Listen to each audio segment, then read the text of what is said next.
Kenapa oli harus diganti secara rutin?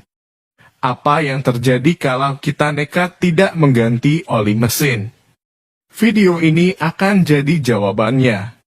Untuk memahami semua ini, kita awali dengan memahami tugas oli di dalam mesin.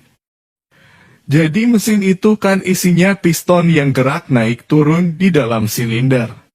Sebenarnya, piston itu punya celah dengan silinder. Jadi, baik piston dan silinder itu sebenarnya tidak saling bergesekan. Tapi kalau ada celahnya, kompresinya pasti akan bocor. Karena udara yang mau dikompresi bisa keluar lewat celah-celah ini, itulah alasan piston punya sepasang ring. Ring ini akan merapatkan celah tersebut. Dengan kata lain, ring inilah yang akan bergesekan dengan silinder.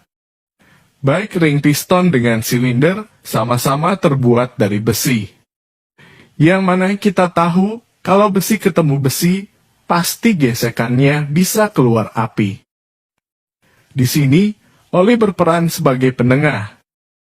Jadi oli ini punya kemampuan khusus, yakni masuk ke celah supermikro.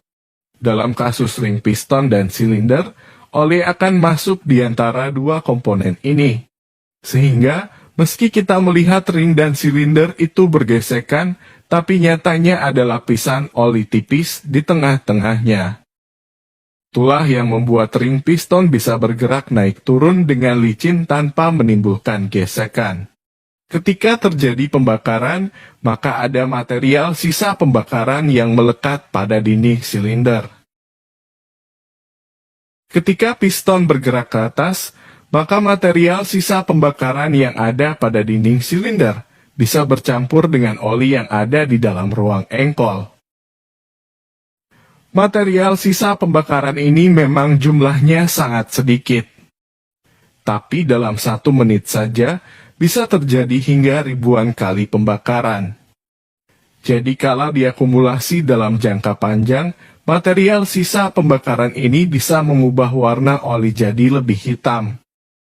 Jadi warna hitam pada oli itu disebabkan karena oli terkontaminasi oleh material sisa pembakaran.